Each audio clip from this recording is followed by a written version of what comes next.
If you have tried journaling, meditating, breath work, maybe even therapy, and your anxiety still won't calm down, this might be why. It's not because you're regulating the wrong way or because you're broken. It's because your nervous system doesn't fully trust you. There is nothing wrong with you. This trust and safety is something that everyone can create for themselves. Anxiety often lingers when you don't trust your ability to handle uncertainty. I used to get hung up on why I am innately this way, and I have a few ideas for my work in therapy, but what I've realized is where this lack of self-trust roots from does not matter to actually start building or rebuilding self-trust. What matters more is recognizing how this lack of self-trust or anxiety shows up in the present. In this video, I'll share the connection between anxiety and self-trust and what it actually means when your nervous system doesn't feel safe yet, and one practice to start calming your anxiety from the inside out. For many high-functioning, self-aware people,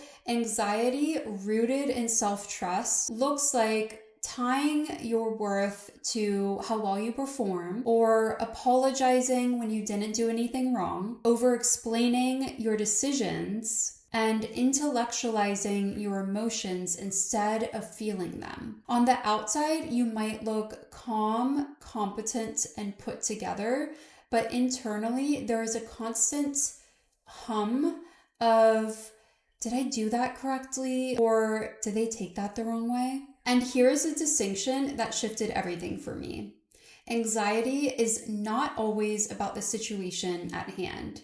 It's about your perceived ability to survive the outcome. Now, this is super relevant to me right now as I'm building my business and expanding my online presence. I am facing fears every time that I hit record and hit publish. And every time I communicate something new about my business, fears come up. But I've shown myself again and again that despite the fears, I am still safe. So to build self-trust, you have to believe in your ability to survive embarrassment, to survive someone being disappointed or feeling misunderstood, or you feeling misunderstood, or just not being a top performer. A lot of this is related to people-pleasing patterns. And our brains don't just scan for physical danger, it scans for social and emotional threat as well. And this all just comes down to human nature. Since back in hunter-gatherer times,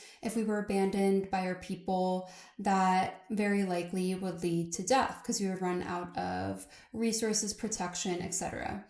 And so when our brains sense even a small risk comparatively to a life or death situation, such as rejection, criticism, imperfection, it activates that survival part of the brain. As a result, your heart rate will shift, your breathing changes, your muscles tighten. And if historically you've coped by overriding your instincts or pushing your needs to the side, or prioritizing how others feel about you, your system learns that you are not safe to rely on. And that is self-abandonment at its core.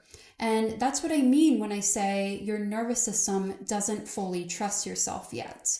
It's not that you don't trust yourself intellectually, it's that your body is not convinced you'll stay with yourself if things go off track. Self-trust is not about believing that nothing will go wrong. It's about believing that you can handle whatever happens. So here is a simple practice that I want you to try the next time that your anxiety spikes. Ask yourself, what outcome am I trying to control right now? Then ask, if that happened, would I survive it? And be honest. Now place your hand on your heart and take one slow inhale and exhale. And say, I can handle this.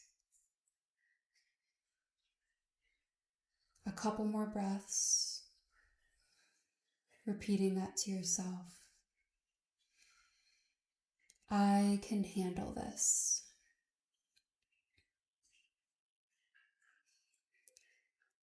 And really induce those feelings of trust and safety in your body.